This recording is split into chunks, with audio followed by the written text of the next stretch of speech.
donde vamos a hablar sobre innovación y gobernanza, estrategias institucionales para el desarrollo sostenible y la tecnología.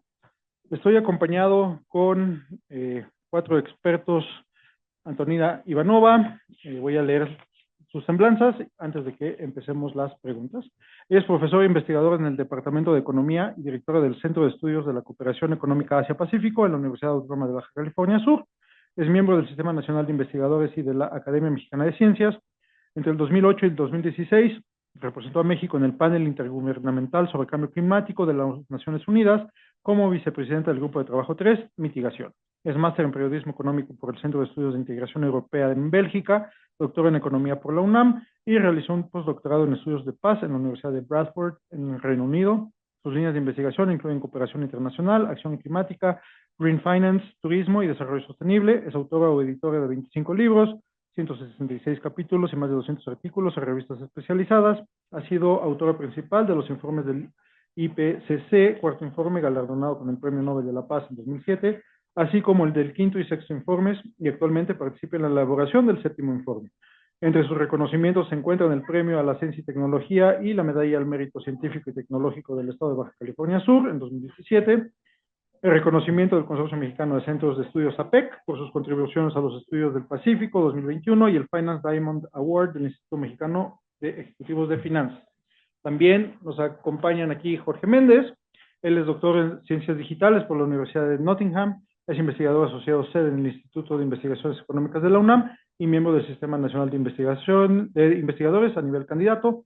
Ha adquirido habilidades en el manejo y análisis de grandes volúmenes de datos con técnicas de aprendizaje automático y estadística, con experiencia postdoctoral en el Instituto de Geografía de la UNAM. Ha publicado al menos 5 artículos en revistas indexadas y 3 capítulos de libro. Sus líneas de investigación se centran en la digitalización de la banca y la exposición a climas extremos, utilizando imágenes satelitales y otras bases de datos. Aquí a mi derecha, al lado de la doctora Ivanova, está Luis Godoy, economista y politólogo por el Instituto Tecnológico de México, el ITAM, y cuenta con una maestría en Administración Pública por la Universidad de Columbia en Nueva York, donde se especializó en Desarrollo Económico. Con más de 10 años de experiencia en organismos internacionales, el sector público y el privado, ha trabajado en la intersección entre innovación, política industrial y justicia económica. En el Gobierno de México se desempeñó como director general de la Unidad de Inteligencia Económica Global en la Secretaría de Economía, donde coordinó las agendas de comercio, inversión y política industrial, además de liderar el desarrollo de Data México, una plataforma pionera de datos sobre la economía mexicana. Posteriormente se integró a Open Society Foundations como director asociado de Justicia Económica para América Latina y el Caribe. Actualmente coordina el programa de prosperidad económica y climática de Open Society para México, donde impulsa políticas económicas verdes, inclusivas y equitativas en el sur global, conectando la acción climática con la transformación económica. Y finalmente, el panel está... ¿qué pasó ahí? Completado por Héctor Sánchez, aquí a mi izquierda, doctor en Economía por la Universidad Nacional Autónoma de México, donde tuvo el grado de convención honorífica, su tesis doctoral, desvinculación cambiaria en el sector electrónico, cadenas globales de valor y flujos comerciales de México con Estados Unidos, China y Malasia, 2003 a 2021. También fue reconocida con la mención honorífica del Premio Anual de Investigación en Estudios sobre Asia del PUEAO. Entre el 2015 y el 2018 trabajó en el Instituto Mexicano del Petróleo, a cargo de modelos prospectivos de demanda de combustible, sector industrial, sector residencial y servicios y sector transporte aéreo.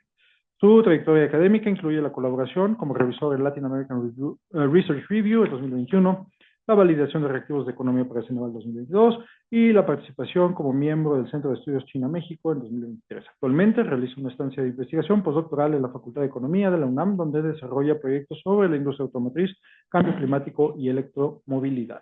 Bueno, pues es un placer tenerlos a los 4 en este panel y empecemos con las preguntas. Cada uno va a tener 5 minutos para responder.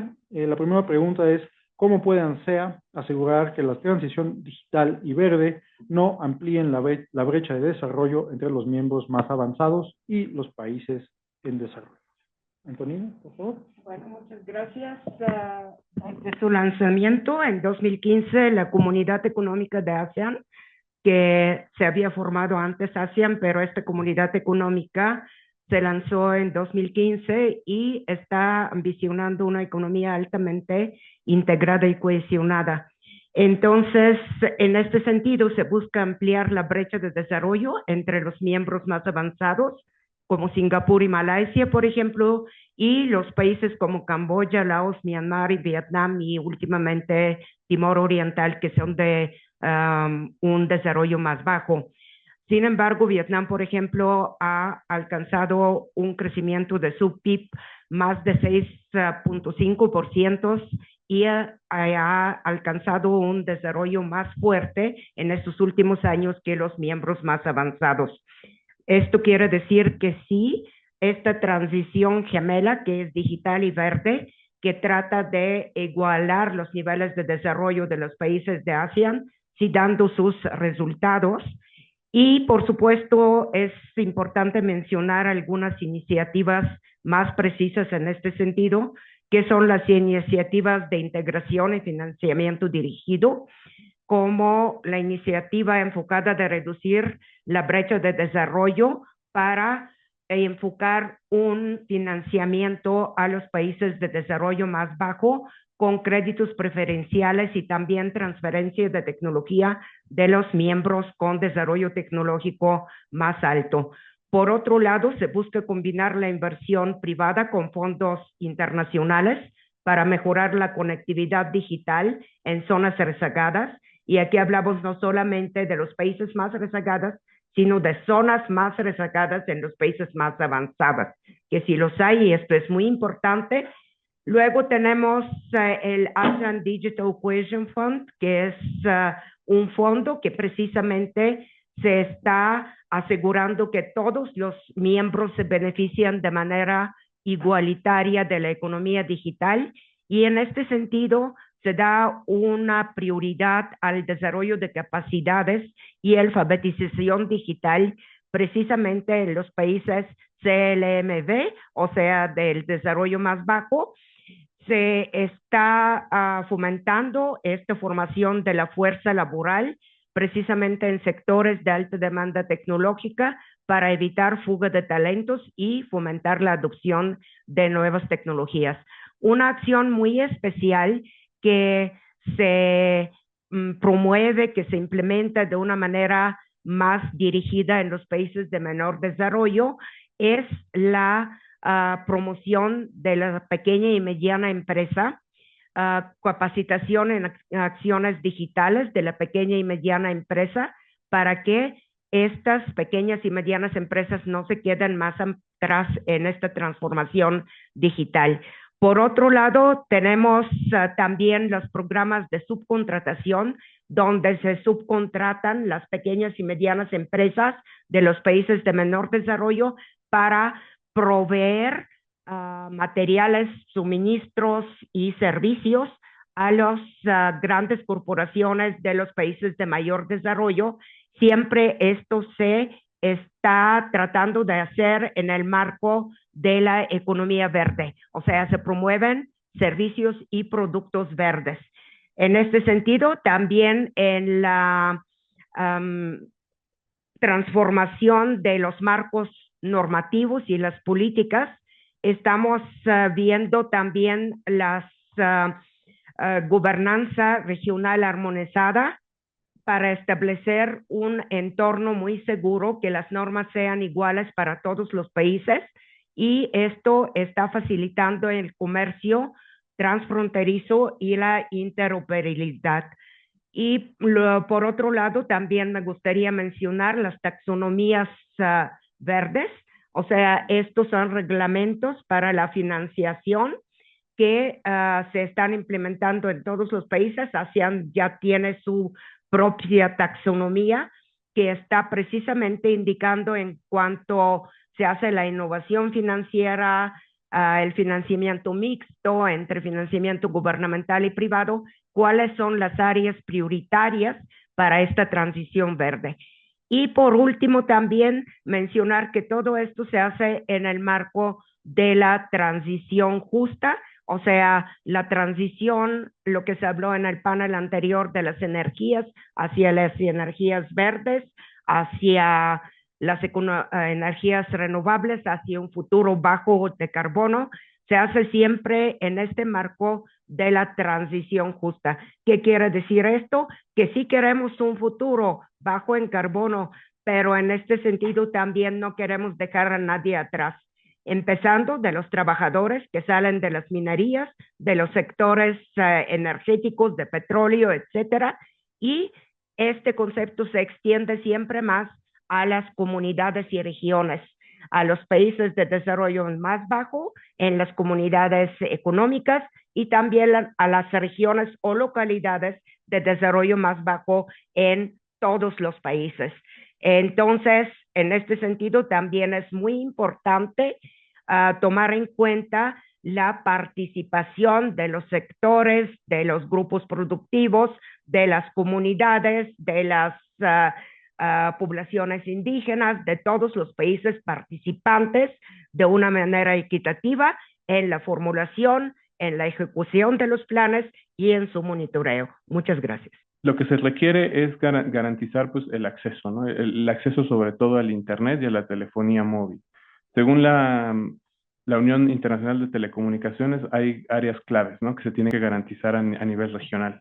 Por ejemplo, el primero es la regulación y las políticas públicas, ¿no? O sea, se necesita promover inversiones, tanto públicas como privadas o juntas las dos, para que se pueda cubrir todos los territorios con acceso a Internet, ¿no? Esto que implica, por ejemplo, implica poner fibra óptica, ¿no? En lugares, poner antenas para acceso de Internet inalámbrico, de teléfono, de telefonía celular. Y pues en ANSEA no todos los países tienen el mismo acceso. Sí, sí hay diferencia de cobertura de los operadores de Internet, ¿no? Entonces necesitamos la cobertura, necesitamos también tener acceso a la tecnología, o sea, se necesita que la gente pueda adquirir, ¿no? Los dispositivos con los que se van a conectar.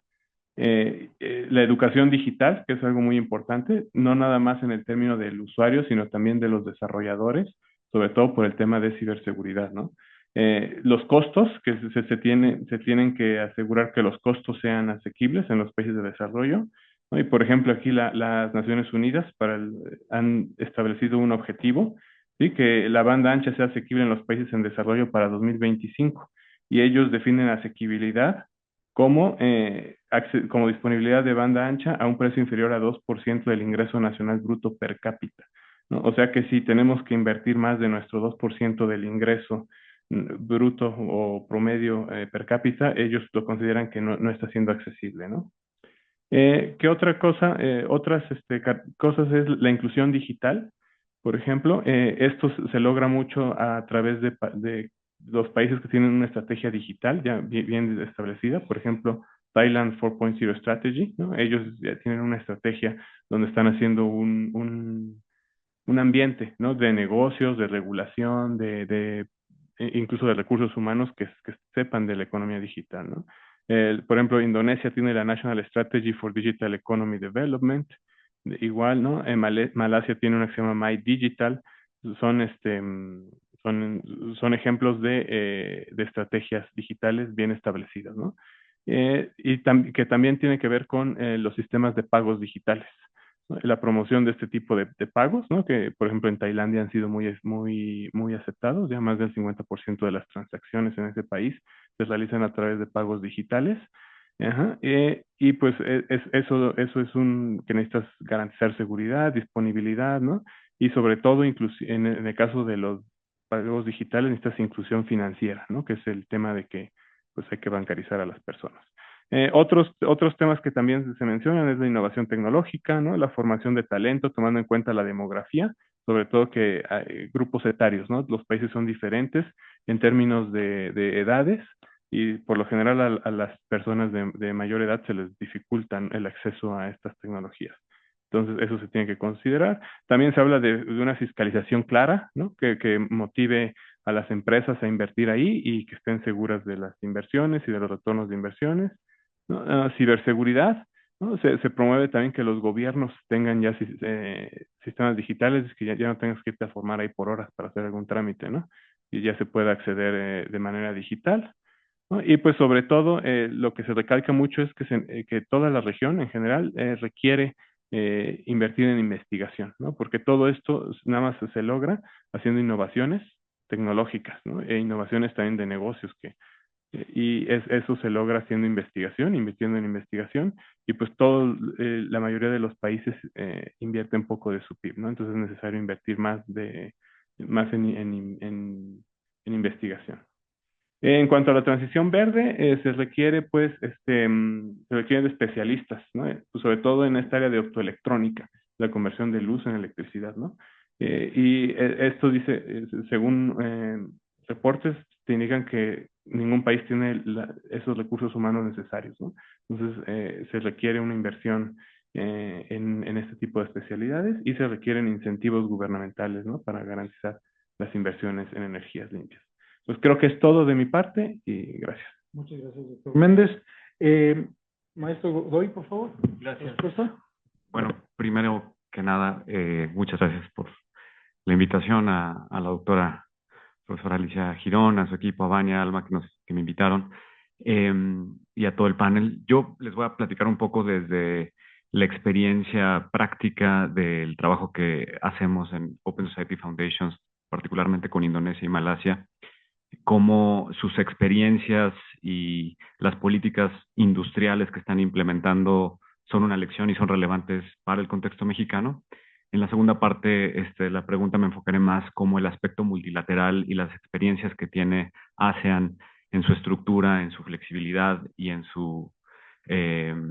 ciertos sectores en específico también ilustran los problemas que tenemos en Latinoamérica de coordinación, de integración económica, y podrían también ser un modelo. Pero primero déjenme plantearles el problema, cómo lo vemos nosotros, ¿no? Que sobre todo impacta los componentes de acción climática y cadenas globales de valor que nos invitan a discutir. Las políticas industriales verdes están de vuelta, o más bien la política industrial está de vuelta, y en ciertas regiones del mundo el componente de sostenibilidad está teniendo mayor relevancia por un tema de necesidad más que de deseo. Tanto Indonesia como Malasia están en la vanguardia de algunas de estas políticas industriales verdes. La pregunta es relevante porque países del sur global, nos tenemos que hacer la pregunta cuál es nuestro rol en esta reindustrialización verde, mientras países del norte global, particularmente Estados Unidos con el Inflation Reduction Act, China con China 2030, la Unión Europea, Japón, impulsan este tipo de políticas industriales de nueva generación. ¿Qué es lo que está haciendo el sur global? La pregunta es si vamos a ser países que vamos a aportar nuestros bienes primarios para que se aprovechen como históricamente han sido, o si vamos a participar e incrementar nuestra participación en la cadena de valor, valor añadido, etcétera, ¿no? Indonesia y Malasia, como les decía, están impulsando estas políticas industriales verdes, centradas en aprovechar sus recursos y capacidades, aunque ambos países tienen estrategias bien diferentes. Indonesia tiene una política estatal de industrialización del níquel. Como ustedes saben, Indonesia, y aquí tenía los números, tiene el 50% de la cadena global de valor del níquel. Como ustedes saben, el níquel es uno de los minerales clave para la transición, y ha incrementado 15 veces su producción de 2014 a 2023. Entonces es realmente impresionante lo que se ha logrado. Y esta política de industrialización del níquel aspira a dominar la cadena de suministros de baterías de vehículos eléctricos. Hay que decirlo, hay buenos números, pero Indonesia todavía no está ahí, donde incluso sus propios planes de desarrollo lo indican. La principal política que utilizan es la prohibición a las exportaciones de materias primas. Una política que en Latinoamérica es realmente inexistente. Prohibir la exportación, tenemos pocas herramientas de prohibición para exportaciones, incluso para muchos suena como demasiado fuerte, y sin embargo el caso de Indonesia ilustra que ha habido resultados interesantes. Eso también acompañado, y esto hay que decirlo, por incentivos, en algunos casos subsidios específicos a componentes de la cadena de valor, y una estrategia muy fuerte de atracción de inversión. Entonces, no es una cerrazón completa de prohibición de exportaciones, sino que también hay una estrategia con resultados de atracción de inversión en Indonesia en los últimos 5 años. Malasia, por su parte, ha optado por otra estrategia que se refleja en el nuevo plan, el nuevo plan maestro industrial 2030 y en sus clústeres de iniciativas de transición. Si uno ve los planes de industrialización del sur global, este documento realmente recomiendo que lo revisen. Es uno de los documentos, yo creo que más avanzados, más ambiciosos de reindustrialización.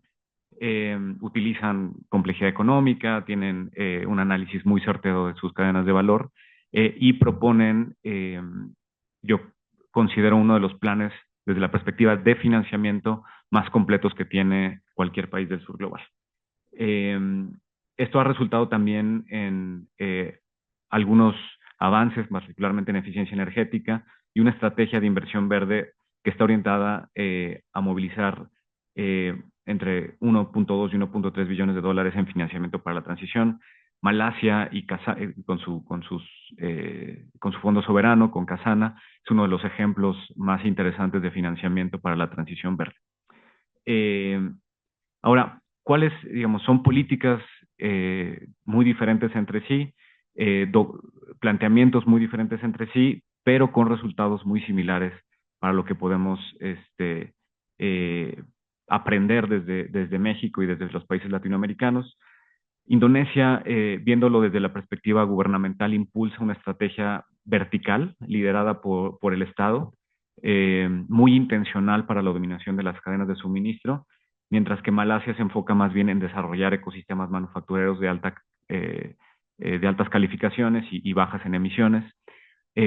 Malasia no ha tenido tantas, de pronto se desvía un poco, y los éxitos que hemos visto en los últimos 5 años están sobre todo en, por ejemplo, el sector de semiconductores, donde también para México es relevante, pero los clústeres creo que también son muy interesantes en el caso de Malasia. Ambos países buscan activamente atraer inversiones para proyectos de sustentabilidad, y creo que si ustedes revisan las cifras de atracción de inversión extranjera, me parece que son una lección importante. Entonces, para cerrar, dejo el caso de Indonesia y de Malasia como ejemplos de la transición verde, ejemplos de la diversificación económica, ejemplos para México, si queremos a través del Plan México, a través de nuestras políticas industriales, pensar en una reindustrialización verde, baja en emisiones, que pueda resultar en mayor crecimiento económico. Gracias. Muchísimas gracias, Luis. Ahora le damos la palabra al doctor Sánchez, por favor, para responder la misma pregunta. Muchas gracias por la invitación a la doctora Alicia, a todo el equipo. Y comenzaría con una pequeña reflexión. Creo que lo entendemos bien, pero podemos asentarlo aquí. La asociación ha navegado habitualmente en la heterogeneidad económica, nivel tecnológico, diversidad política, diversidad social, cultural, religiosa. Y a pesar de esto, bueno, pues ha salido avante en diferentes líneas, diferentes industrializaciones, etcétera. Podríamos decir también que ahora enfrenta un nuevo reto, nada más que ahora el mosaico pues se conforma de estos diferentes niveles para la transición que se está planeando, y para la cual, bueno, como los doctores compañeros están mencionando, pues ya hay diferentes planes, ¿no? Desde el 2021, por ejemplo, el programa para los datos, ¿no? Etcétera. Destacaría 4 elementos para poder dar respuesta a esto. Convergencia dirigida no pasiva, que es algo que ya se ha instrumentado, ha sido exitosa integrando diferentes mercados de diferente nivel. Sin embargo, esta integración no garantiza que se cierren brechas. Sí hay una integración, pero eso no se garantiza. Por ello, las economías avanzadas, en este caso de la digitalización, de la economía verde, incluso en algunos casos de la economía azul, se tiene que apoyar de las economías más avanzadas con una transferencia hacia las economías menos desarrolladas. Por ejemplo, Camboya, Laos, Myanmar, Vietnam, ¿no? La clave es pasar de un modelo donde cada una de las economías compite a un modelo donde el upgrading es básicamente dirigido, pero por la región. A pesar de que ellos no tienen esta bandera de supranacionalidad como lo tienen algunas otras regiones, por ejemplo, Unión Europea, aquí hay una gobernanza distinta, pues de todos modos se pueden apoyar de mecanismos. Luego tendríamos la transición territorial e industrial, no solo tecnológica. Bueno, esta transición no solo abarca los temas tecnológicos, en realidad son procesos profundamente territoriales, ya mencionaron aquí Thailand 4.0, etcétera, y eso nos da cuenta de cómo se necesita política industrial activa y también depende mucho de la geografía de las economías, eso es algo que tendríamos que ver. Aquí, bueno, CMLV podría diseñar sus propias políticas, pero sin tratar directamente de copiar los modelos de economías más avanzadas.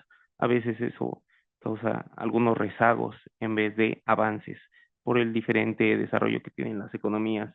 El tercer punto, financiamiento diferenciado. Bueno, las transiciones requieren un financiamiento significativo. A veces algunas economías no tienen el mismo ahorro, no tienen la misma capacidad fiscal, no tienen el mismo acceso a financiamiento y esto, bueno, pues obviamente deriva en rezagos.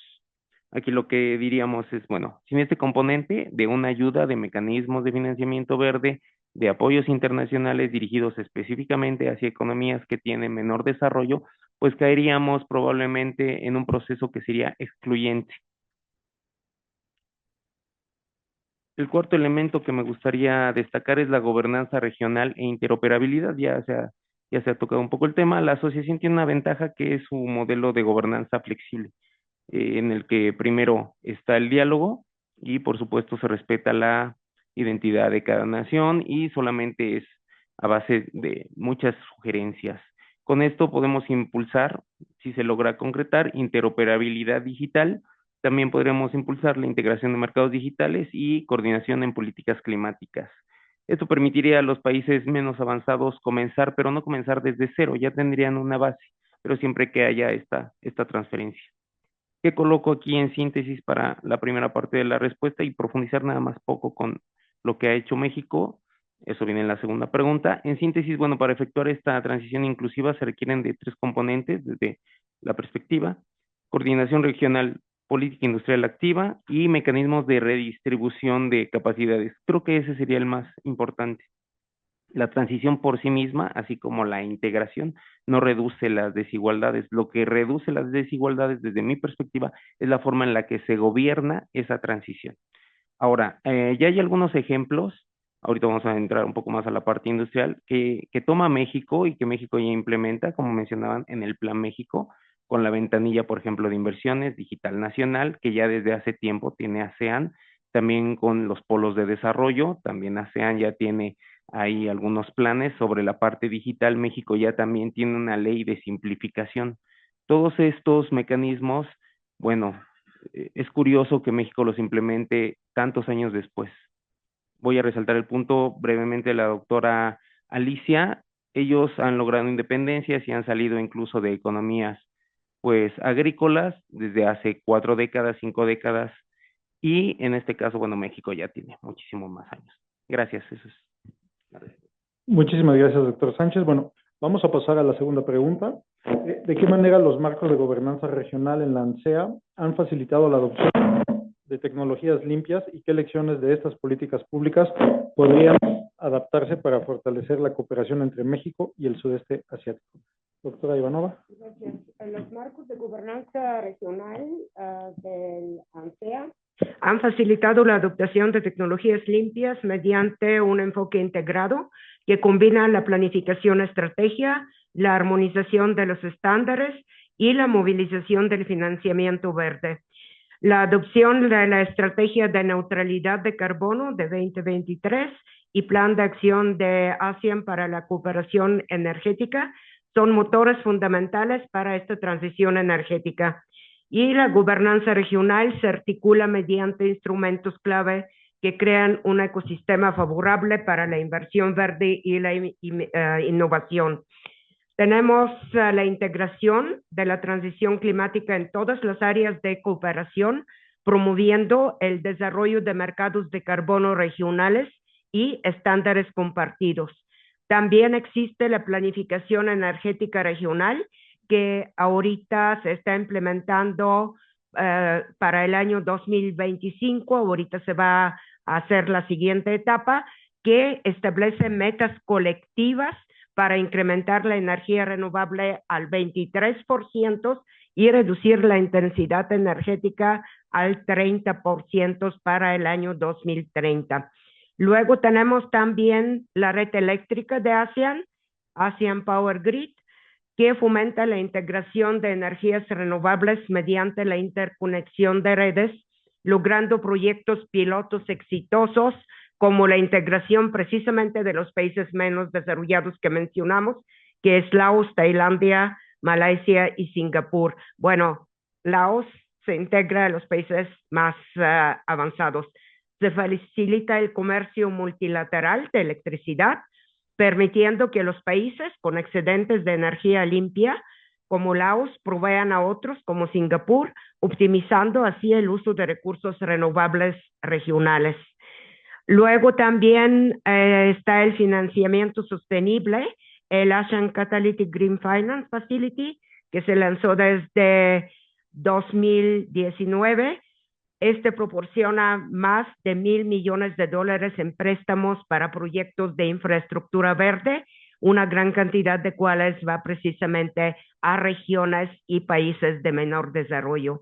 Ya mencioné la armonización regulatoria que se establece en las taxonomías de ASEAN para las finanzas sostenibles y también el marco común de carbono que guían el desarrollo de los mercados regionales de carbono y atraen la inversión.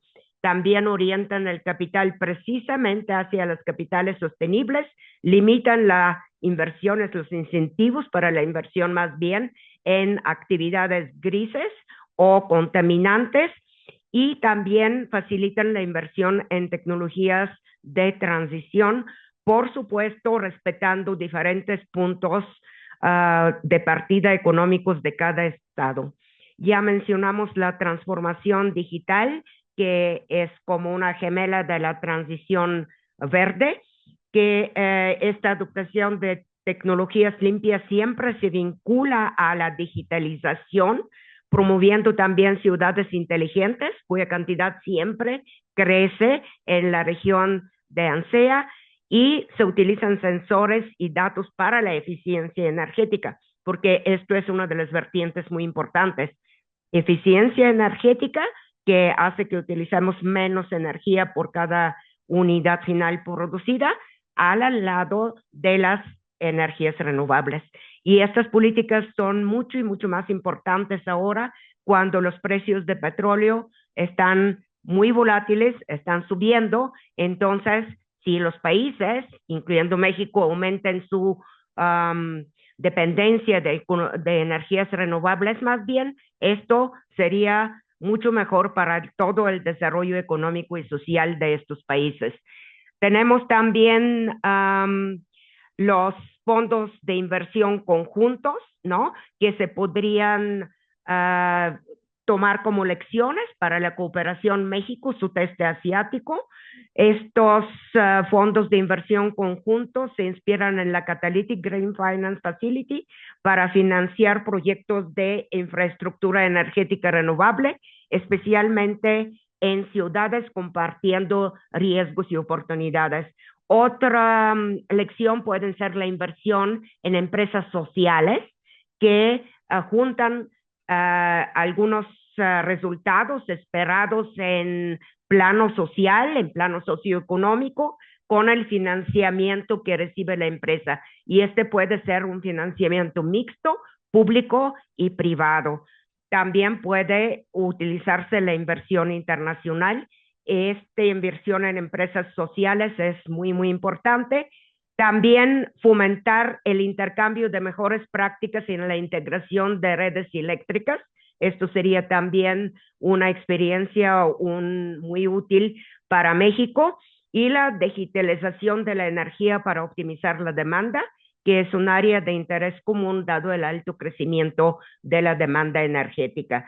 Y aquí, si hablamos sobre México, no hablamos de un grupo de integración, digamos, pero hablamos de un país con una disparidad del desarrollo entre las regiones del sur y las regiones del norte. Entonces, todo lo que hace ASEAN para apoyar sus países de menor desarrollo podría también hacer México para apoyar sus regiones de un desarrollo más bajo para promover su desarrollo socioeconómico. Y por supuesto, tenemos en esta integración que fortalecer la cooperación para establecer cadenas de valor de tecnología limpia, como paneles solares, baterías, etcétera, aprovechando el papel de México como polo de fabricación cercano a Estados Unidos, hablando del famoso nearshoring, que a ver qué pasa ahorita con la negociación de TIMEC, o algunos dicen que solo va a quedar TIME, pero a ver qué pasa. Muchas gracias. Muchas gracias, doctora Ivanova. Doctor Méndez, por favor. Sí, claro. Mira, yo creo que energía y digitalización van juntos, ¿no? O sea, son dos conceptos que van juntos, porque una mayor digitalización implica un incremento en la demanda de energía, ¿no? Entonces, bueno, en cuanto a en cuanto a esta región, ellos tienen el objetivo regional de alcanzar el 23% de energías renovables en la demanda total de energía primaria y un 35% en capacidad instalada para 2025. Y aquí hay algunos ejemplos de lo que han hecho los países. Por ejemplo, Filipinas ha implementado regulaciones de eficiencia energética, estándares y etiquetados para reducir la intensidad energética, y se ha puesto metas ambiciosas para aumentar la geotermia y la hidroeléctrica, ¿no? Que serían dos maneras de producir electricidad más limpias. En cuanto a Vietnam, por ejemplo, Vietnam y Malasia son los que han tenido mayor incremento de energías renovables, y esto es porque ellos tienen lo que se llaman las políticas de alimentación, o los FIT en inglés, ¿no? Que para energías solar y eólica, con lo cual pues han crecido ambas instalaciones. Este sistema de tarifas de alimentación, que en inglés se llaman feed-in tariffs, ¿no? Es una herramienta muy común para garantizar precios de compra atractivos a largo plazo para los inversores. ¿En qué consisten? Consiste en que tú puedes instalar energías o fuentes renovables para tu uso o para tu industria, tu casa, y lo puedes conectar a la energía, a la red eléctrica, ¿no? Con un contrato de 10 o 25 años, y lo que te garantizan es la compra de los sobrantes, ¿no? Entonces, pero esos costos, pero es lo que te van a pagar por lo que estás vendiendo, tiene que ser calculado en términos de el costo de la generación de la energía, ¿no? Entonces, este es el esquema que han utilizado mucho en Tailandia y Malasia, y que ha sido atractivo para que la gente empiece a poner, a instalar las instalaciones de energías renovables, ¿no? ¿Esto en qué te favorece? Pues te favorece en que reduces tus costos de energía, la energía que le estás comprando, ¿no? Al proveedor de energía. Por ejemplo, en México sería la CFE, ¿no? Y también que estás exportando, o sea, estás teniendo un ingreso, digamos. La cosa aquí es que para esto necesitas que la infraestructura lo soporte, ¿no? Entonces se necesita inversión en infraestructura eléctrica para que esto funcione, ¿no? Entonces, este podría ser como un sistema que se podría utilizar en México, que podríamos aprender de ello para propiciar este tipo de inversiones. En el caso, por ejemplo, se utilizan mucho los paneles solares en los techos, ¿no? Es lo que más se ha estado utilizando. Y también tenemos, ajá, pues reformas de mercado se necesitan, por ejemplo, ¿sí? Para que haya transición de sistemas de energía regulados a mercados más integrados, ¿no? Incluyendo la integración regional, que era algo lo que mencionaban los que me han precedido, ¿no? Entonces, México requiere reformas a la producción de energía para incentivar las energías renovables, ¿no? O al menos la energía solar, que es la más común, y la energía eólica. Por favor. Coincido digamos, creo que hay un consenso en cómo vemos la región de ASEAN como casos, tanto a nivel nacional como regional, de éxito y de aprendizajes para México y para Latinoamérica. Yo quisiera hacer digamos, pasando más a la lógica multilateral y a la cooperación, que muchos nos enseñaron que los tratados comerciales era la única forma de generar cooperación económica, o incluso diplomacia económica, o conexión y vínculos económicos con otros países. Y México, digamos, sufrimos una de esas consecuencias. Ya lo decían, el TEMEC, que muy importante, por supuesto, domina el debate público pero limita también la conversación. ¿Es acaso un tratado comercial la única forma de cooperación que tiene un país para fomentar el desarrollo? La región de Asia nos prueba lo contrario, ¿no? Y particularmente en este contexto de transición verde, de cambio climático, hay que preguntarse cuáles, y también en un contexto de fragmentación política, de cuando los países del norte global no creen más en el derecho internacional, en el multilateralismo, y donde los países del sur global empiezan a ser las voces, los que defienden el derecho internacional y el multilateralismo, otra vez la región de ASEAN nos da muchos aprendizajes. Yo les decía hace un rato cómo Malasia e Indonesia están impulsando sus políticas industriales, ¿cierto? Desde sus soberanías, desde sus lógicas, con diferentes perspectivas. Pero al mismo tiempo y en los últimos años, lo que ha probado la región es que la transición verde en particular no se puede hacer sola desde el Estado-Nación, porque muchos países medianos o pequeños no tienen escala suficiente para competir en mercados como de baterías, de vehículos eléctricos, paneles solares o minerales estratégicos, y pues las políticas industriales verdes coordinadas regionalmente son la alternativa. Entonces, esto es una lógica donde cada país intente producir todo, donde puede especializarse, integrarse y competir con sus capacidades. Y esto es lo que está haciendo ASEAN, ¿no? Es un laboratorio interesante para Latinoamérica porque tiene características que combinan lo siguiente. Primero, economías avanzadas como Singapur. Segundo, países manufactureros como Malasia y Tailandia. Tercero, grandes mercados como Indonesia. Y también países emergentes como Camboya y Laos. Es decir, hay una diversidad económica, hay distintos niveles de desarrollo, hay complementariedades reales y competencias, como lo es en Latinoamérica. Primera cosa a destacar, competitividad, complementariedad productiva. Indonesia aporta el níquel, como les decía, minerales críticos, no solo el níquel. Malasia y Tailandia tienen capacidad manufacturera. Singapur aporta financiamiento y servicios avanzados, también Malasia. Vietnam emerge con electrónica y ensamblaje. La lección es clara, ningún país necesita hacerlo todo solo. Segunda lección de ASEAN, infraestructura regional. Para que hablemos de políticas de industriales verdes a nivel regional, se requiere coordinación en energía limpia transfronteriza. La doctora Ivanova ya hablaba de algunos de los hitos que ha impulsado la región. Logística regional, estándares comunes y financiamiento compartido. Se mencionaron muchos de los mecanismos ya en juego. Pero sin infraestructura común no hay integración verde real. Aquí es donde Latinoamérica realmente tiene un problema. No tenemos casi ninguno de estos esquemas de coordinación y vaya, incluso entre las subregiones de Latinoamérica, pensando en Centroamérica, pensando en Sudamérica, no hay ese nivel de coordinación en infraestructura regional. Tercer lección, evitar una carrera de subsidios. Si cada país compite de forma aislada, dando más incentivos fiscales, pues todos pierden recaudación y pocos ganan industria.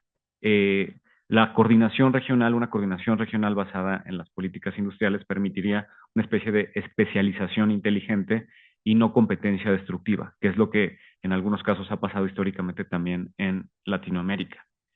Entonces, sí es cierto que, digamos, no es que estén ausentes de problemas, históricamente ha habido múltiples, estamos planteando las lecciones de la región de ASEAN, pero sin duda que ha habido muchos más avances, particularmente en lo que pensamos nosotros sobre la transición verde, ¿no?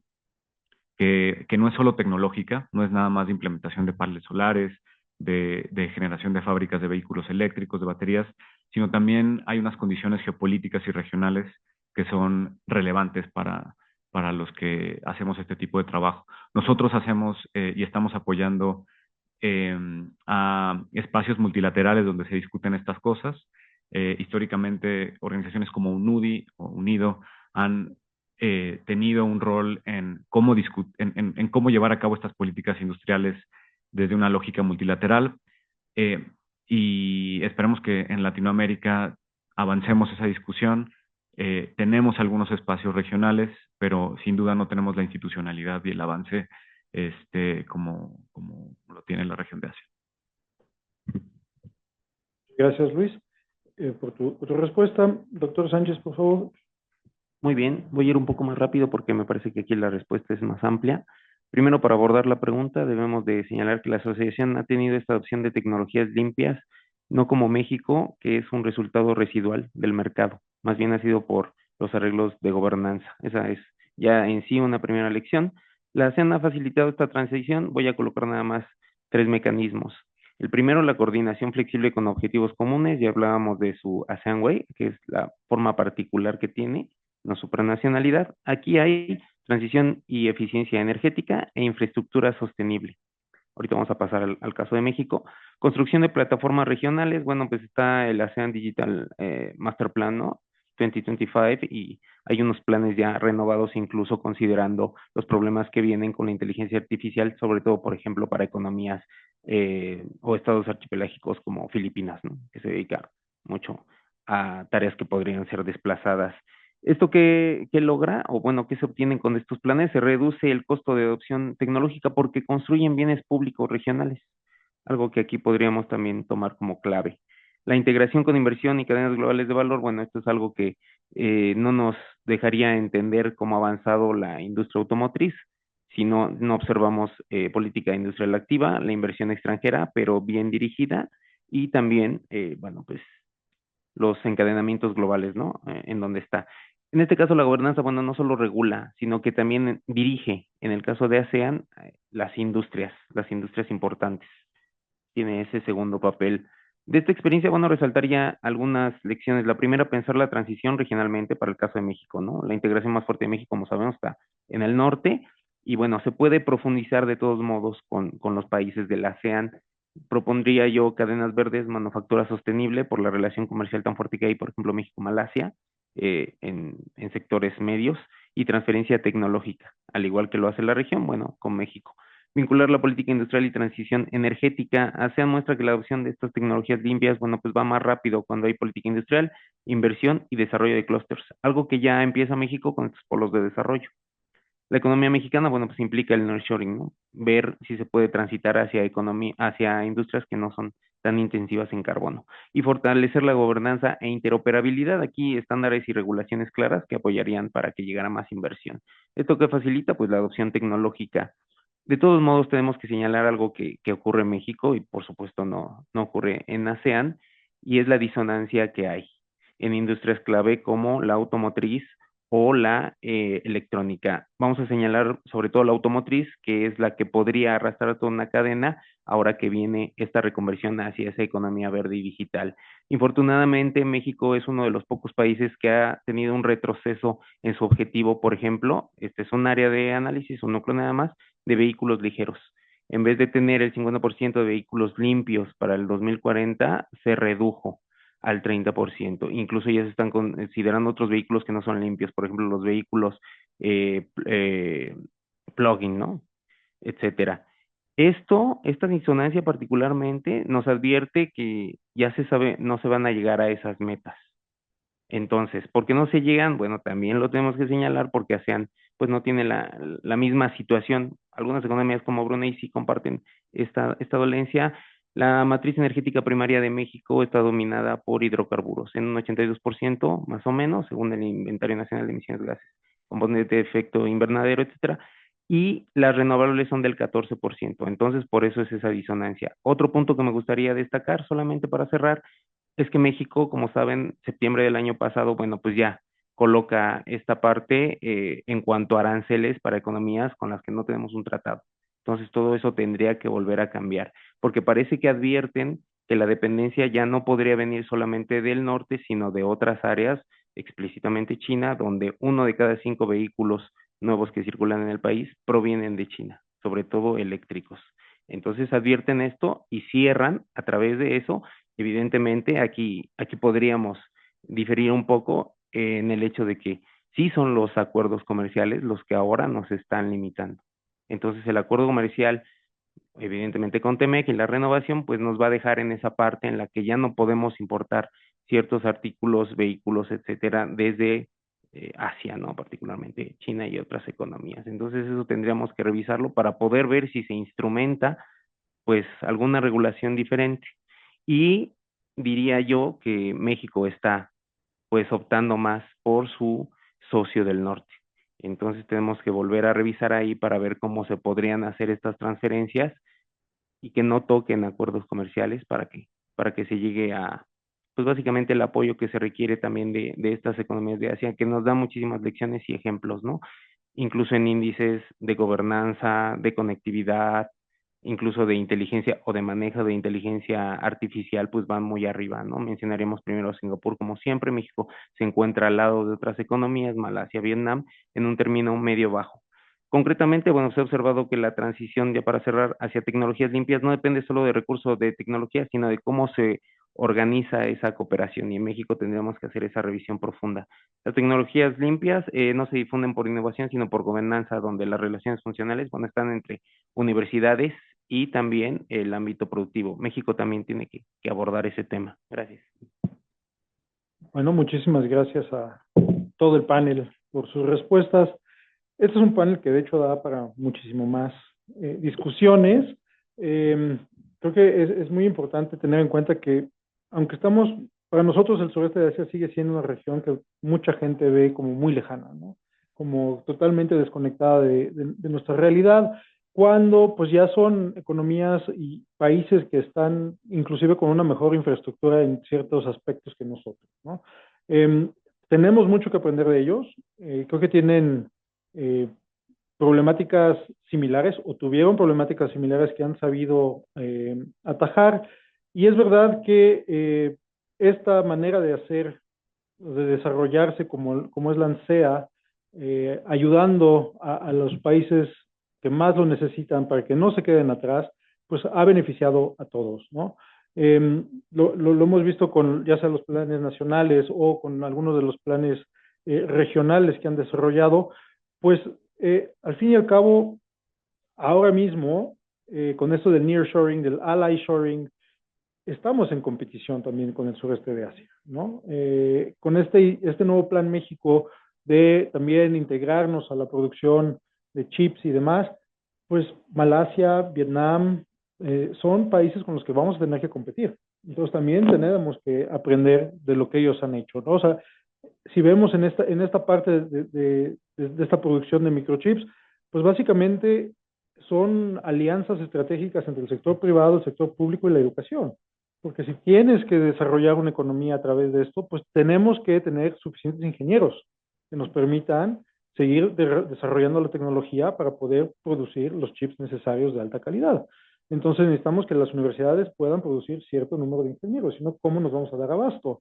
¿No? Y Tailandia, digo, Vietnam, por ejemplo, acaban de lanzar un plan a 20 años muy ambicioso para tener alrededor de 50,000, 60,000 ingenieros en los próximos años, con el apoyo de que van a tener trabajo bien remunerado también en su país, para que no se vayan, ¿no? Entonces, hay muchísimas cosas que tenemos que aprender de estos casos, 11 casos ahora de ANSEA, y también tenemos que tener en cuenta que ya la digitalización no forzosamente significa pues una tecnología limpia, ¿no? La inteligencia artificial usa cantidades ingentes de agua, entonces no son recursos infinitos, y en México que tenemos problemas hídricos, pues también hay que limitar eso, ¿no? También hay que ver cómo nos va a impactar la implementación de data centers, por ejemplo, en el estado de Querétaro. Cómo va a impactar eso a la población local en el acceso al agua. Entonces, hay muchísimas cosas. Muchas gracias a todos ustedes por sus respuestas. Si hay preguntas por parte del público, este es el momento de hacerlas. Así que podemos abrir el espacio a nuestro público en general. Una pregunta específica en torno a, yo coincido plenamente que hay muchos aprendizajes en cuanto a la coordinación regional, en términos de políticas industriales, en términos productivos, y viendo, yo estoy viendo el tema del litio sudamericano. El litio, entre 50 y 60% de los recursos mundiales están aquí en América Latina. ¿Cuáles son algunos ejemplos específicos que se podría aprender, ¿no? Del caso de Indonesia? Estoy siguiendo también el tema de las políticas hacia el níquel. Y ¿qué podemos aprender? Obviamente hay un tema principal de voluntad, ¿no? Voluntad política entre las partes desde el Estado-Nación, ¿no? Que ahorita es por supuesto, un tema súper de un desafío enorme, dado que es Bolivia, es Argentina, es Chile, los países donde reside la mayor parte del litio, pero que en un escenario donde sí hubiera, escenario futuro, ¿no? Imaginando, ¿no? Voluntad de coordinación regional de políticas de productivos en torno a vehículos eléctricos, bicicletas. Están en Chile desarrollando muchas bicicletas y motos basadas en la electricidad, ¿no? Pero que otras, y están haciendo mapeos, ¿no? De los minerales regionales, ¿no? Necesarios justo para ese proceso. Pero quisiera, no sé, puntualmente, ¿qué podemos aprender en un escenario de voluntad regional en función de lo que sí se están haciendo ya en ASEAN? Gracias.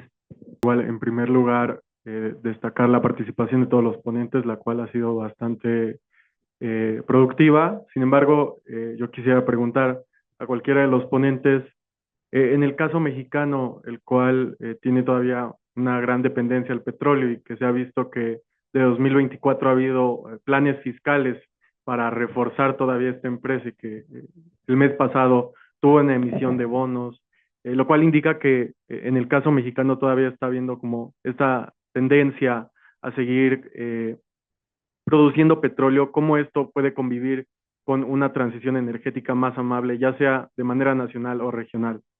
Gracias. Hola, mi nombre es Darío. Estudio la carrera de Relaciones Internacionales y mi pregunta va más enfocada en, bueno, ya estamos viendo que hay una integración digital, ¿no? Acciones por el cambio climático, cadenas globales de valor, ¿no? Que tienen pues los países de la ASEAN, ¿no? En inglés. Y mi pregunta va, ¿cómo las potencias mundiales como China o Estados Unidos afectan en estos procesos internos de la ASEAN? Y también otra pregunta, ¿cómo en estos procesos afecta también que estos fenómenos, por ejemplo, como lo del estrecho de Hormuz, ¿no? Gracias. Estamos en las mismas y sí creo que, bueno, es muy difícil comparar el caso del níquel con el de litio de inicio porque, digamos, como dije y seguramente saben, Indonesia controla gran parte, insumos y partes también ya de la industria que viene en la primera etapa de la producción de derivados del níquel. En el caso del litio, pues son tres países que tienen diferentes aproximaciones, estrategias: Chile, la Estrategia Nacional del Litio; Argentina, con lo que tiene, pero aparte con unas estrategias subnacionales donde los estados, ¿no? Y bueno, Bolivia, que sí tiene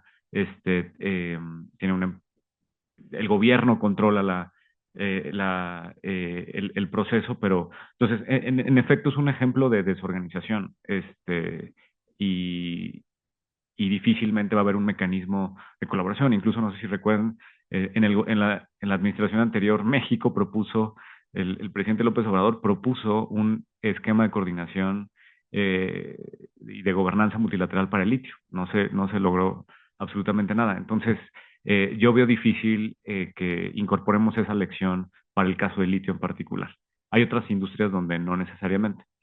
El ejemplo que no me va a dar tiempo como de profundizar, pero que refleja un caso de éxito en ASEAN, es los vehículos eléctricos. Tienes 4 grandes productores de vehículos que están haciendo la transición también a vehículos eléctricos, y ASEAN no ha limitado, ni ha ejercido presión, ni ha sido como un cuerpo o una gobernanza multilateral que limite. Ha dado flexibilidad, que es un poco lo que decían también hace rato. No es la Unión Europea, incluso la Unión Africana, con los esquemas que tiene, luego suelen ser más injerencistas, por decirlo de alguna forma. ASEAN provee de flexibilidad. Y en el caso de los vehículos eléctricos, proveó de esa flexibilidad y anunciaron una serie de cooperaciones en esos 4 países de aprendizajes en tecnología, de transferencias de tecnología, Digamos, esas son las políticas industriales que deberíamos de ver. En Latinoamérica no tenemos, digamos, que cuéntenme de un caso de cooperación en la transición a vehículos cero emisiones, donde estemos aprendiendo lo que está haciendo Brasil con México, ¿no? Los dos países somos productores de vehículos eléctricos y no estamos, bueno, estamos discutiendo un tratado comercial, pero en una lógica otra vez, como lo dije desde en el inicio, solamente pensamos en la lógica de tratados comerciales, no de cooperación multilateral. Pero bueno, ahí la dejo. Decir que para la pregunta sobre sobre Pemex, también hay muy buenas lecciones en ASEAN.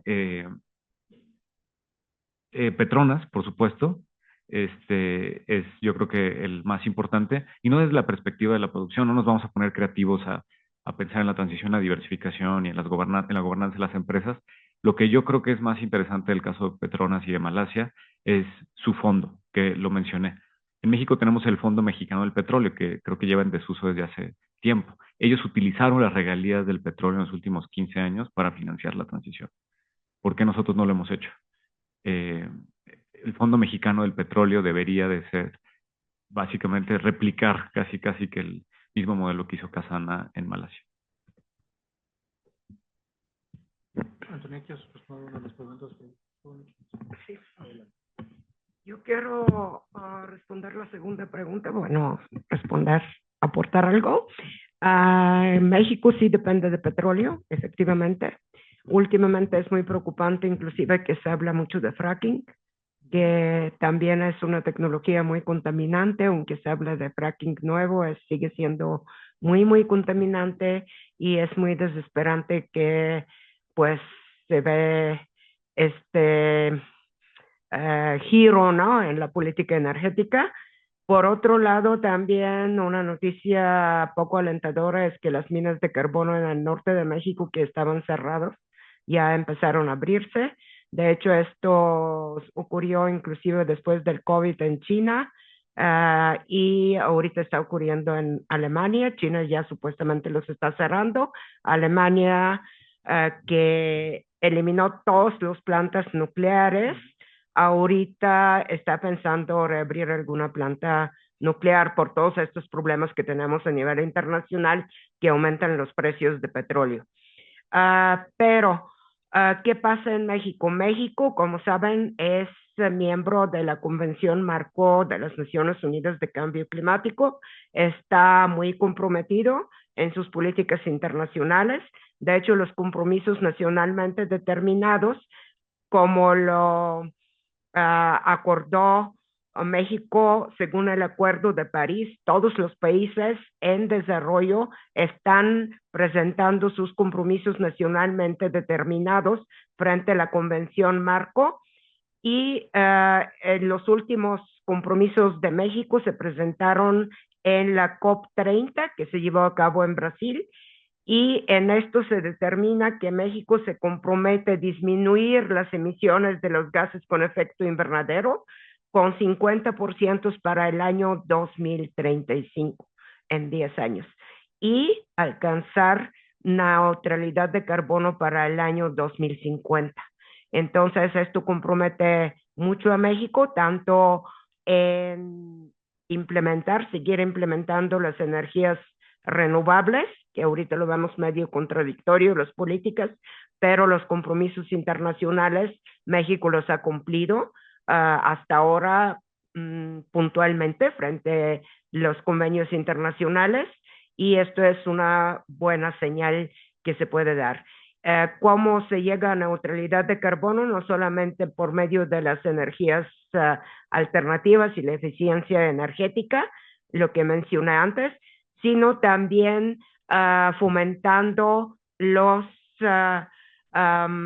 plantas, los bosques, los manglares, los pastos marinos, etcétera, que secuestran el carbono del medio ambiente, ¿no? Entonces, esto también se ve en las políticas de red que se implementan en México, reforestación, evitar deforestación, y también lo que se hace también mucho en ASEAN, lo que no tuve tiempo de mencionar, pero la agricultura sostenible y la silvicultura sostenible.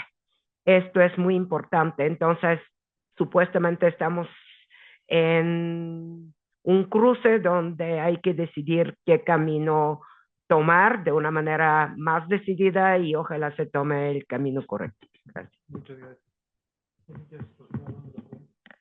Pues contribuir un poco a lo mejor a la pregunta de la transición energética y de Pemex, ¿no? Pues sí, pues siendo que México es un país petrolero, ¿no? Pues se enfocó mucho en eso. Sin embargo, si se quiere hacer una transición energética, también tenemos que ver las capacidades de energía que se tiene actualmente y la demanda de energía que hay, ¿no?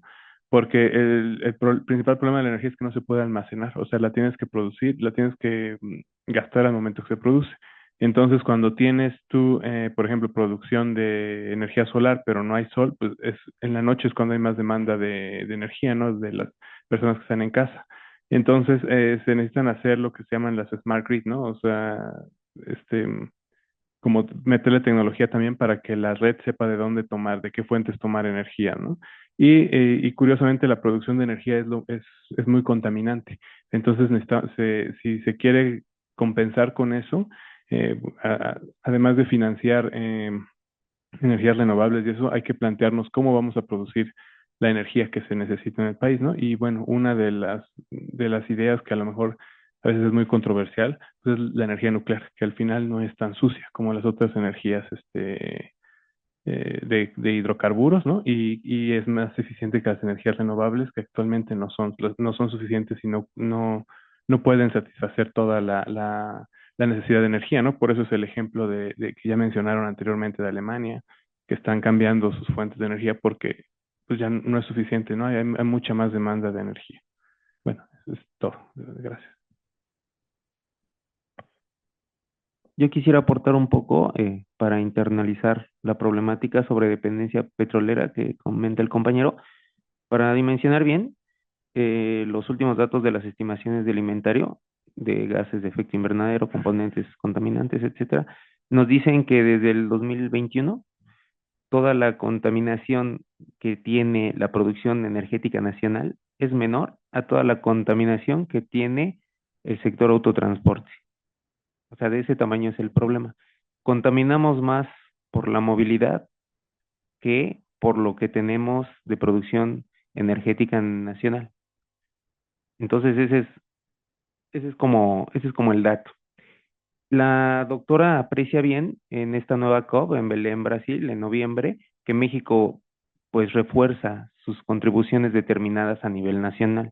De todos modos, ahí también hay una noticia que tal vez no es tan alentadora. Lo que se hace es tener una línea base de estimación para saber, por ejemplo, el sector autotransporte cómo va, si va a lograr esa reducción de emisiones o no. Lo que tenemos que hacer es acercarnos a esa línea base. Bueno, pues nos alejamos, no nos acercamos a esa línea base. Todavía nos quedaría un problema más que se tiene que solucionar forzosamente con energías renovables, el tráfico por el parque vehicular, porque a veces se piensa que ya llegando los vehículos ligeros, limpios, camiones también que ya se incluyeron en el reporte bienal que hace la Semarnat, etcétera, pues ya es la solución y en realidad no, porque sigue el tráfico ahí. Entonces en México pues hay uno de los parques de 16 años aproximadamente, ¿no? No ocurre como en otras economías que después de 5 años, bueno, pues hay todavía una serie de programas. Aquí no ocurre eso. Una de las soluciones precisamente es la energía nuclear. Sí ha habido un avance de las energías renovables. Ahorita se ubican en el 14% más o menos en esos inventarios de emisiones. Partimos desde el año 2010, 2012 y tenían porcentajes mínimos. Entonces sí ha habido un avance, pero se requiere todavía más porque los vehículos eléctricos, y hago mucha referencia a esto porque pues, es el sector más contaminante de todo el país, similar a otras economías, por ejemplo Estados Unidos, que tiene esa misma dolencia, pues van a requerir de esas energías renovables. Y algunas todavía, por la infraestructura que tenemos en México, pues dependen de una fuente primaria contaminante de hidrocarburos. Entonces esa es más o menos la problemática, pero bueno, esperemos que cambien los próximos años y los reportes de estimaciones que tienen. Bueno, pues muchísimas gracias. Con esto cerramos el segundo panel.